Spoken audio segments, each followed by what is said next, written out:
Page 4, what I'm suggesting you consider is to build a seniors-only project for seniors over age 55. This would target about 5,500 residents. There's 1,638 that are over 65 that are living alone that would be targeted, and these are people who have assets less than $200,000. They may own a home today, but if they were to sell their home, they would have assets of $200,000 or less.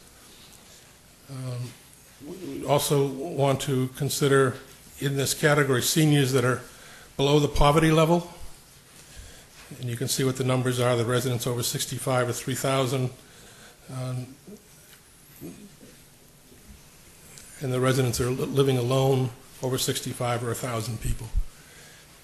This general category of the people who are on fixed incomes, they're probably having a very difficult time keeping up with raising taxes as their incomes are fixed and taxes increased.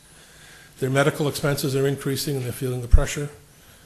Maintenance of their home, if they own one, is a burden, both in terms of cost and in terms of being able to take care of it. And many people in this category really want to downsize, whether it's downsize to a smaller house that they own, or in this case, downsize to a rental apartment where they could leave the maintenance and all of the support functions associated with someone else, and they could live in something that they were comfortable in that met their requirements. Projects could be targeted that have ranges of rents from anywhere from just under $500 a month for a single bedroom up to just under $600 a month for a 200 bedroom. And it's a question of how many of these units could be afforded, could be economically built into the project so that it could be offered to the residents. And it's purely a financial function that when we get into this further, I would have some analysis for you to give you an idea of what was the range of the number of affordable units that could be included. Mr. Heaton? Yes. Mr. Chairman? Yes. I don't know if it's further on into the analysis, but I don't see any assisted living facility indicated here. It isn't in this handout, Mr. Secretary, but it is in the handout that I gave you earlier. Oh. I gave you a list of all the assisted living facilities that are in this immediate area. Just a rough summary, there are 4 or 5 facilities within the 15-mile area. The cost of, and these are all market rate units, the cost of living in a facility is anywhere from $5,000 to $6,000 per month. And what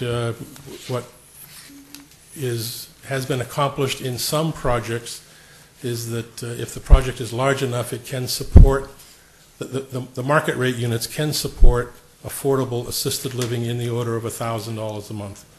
And that would be equivalent to a rent of $400 and services on top of that of $600. But it's something that will come out of the RFP and will come out of the response that we get from developers. If I could just deviate a minute, this is one of the most important parts of the proposal.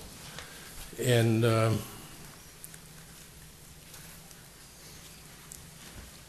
whether or not there is sewer offered is going to be a large determinant of whether or not there can be an assisted living component in the facility.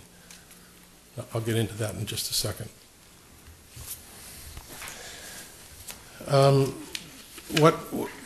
What I will do in the next step is to give you several conceptual plans that will give you an idea of what this particular site can support and what, how many units and what it will look like from a financial point of view, what the rents will look like.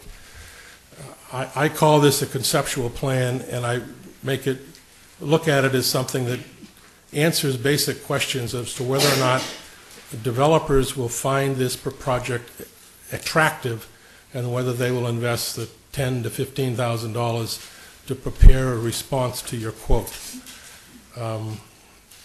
It by no means is a definitive plan. It is just a conceptual plan to give you an idea of what it would look like. What's attached on the next couple of pages is an example. If you go to page 7, this is a layout of the land. This was as it was surveyed. You notice that it started out at 57 acres. You split off the ball fields, and there's about 38.5 acres in the project today. What appears reasonable to me is if you were to break the parcel in two and set 20 acres aside to leave it as is, either for conservation or for anything else that the town would want to use it for, and take 17 of the 38 acres and use it to develop roughly an 100-unit affordable housing project. You can see how it would be laid out on the site. Now this is just one cut at it. There's probably a lot of different ways to do it, and I'm sure once developers start looking at this, they will come up with some very creative ideas. But this gives you an idea of what is needed and what can be done. What I'd like to do the next meeting is, if you have other feedback for me, is to come back with some conceptual plans that will give you an idea of what would happen. This plan assumes that there is a sewer line, and that is a major assumption. Sewer line is going to cost somewhere in the order of $1 million. It's not planned today, obviously. I'm not sure there's capacity in your system to handle it, and I'm not sure there are funds to do it. But if you include a sewer system, sewer access into the property, that opens up a wide range of possibilities that can be included in the facility. If you're unable to provide sewer to the property, it probably limits the size of the project to about 50 to 75 units. Yeah, that's because Title V says you can have 10,000 gallons without getting a groundwater discharge permit, which is a waste treatment facility, which limits the number of the size of the project.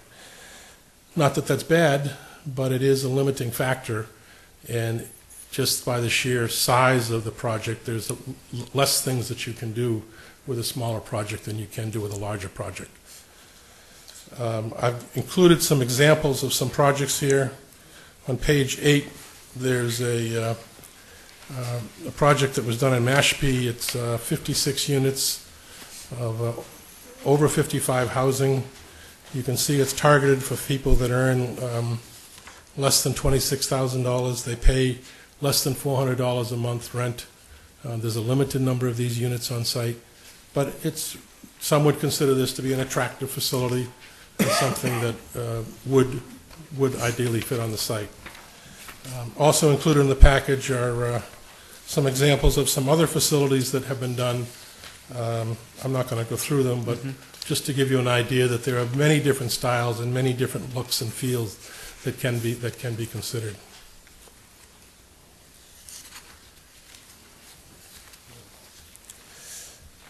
So I'm going to be coming back to you hopefully in 2 weeks, and I'm going to be asking you if you could give me some direction as to what you would like me to do in terms of the size of the facility and specifically the sewer connection that could be or could not be included. If it is a relatively small unit, it can be very attractive, it can be very functional. If there's sewer included, it could be a larger project, and it could have more amenities to it. Okay.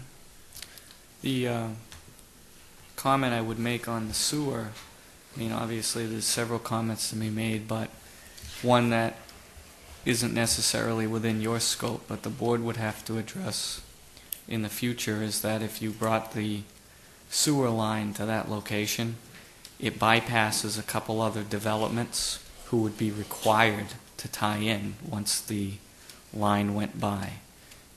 So there would be quite a few more homes added to on top of, because this project's sort of the end of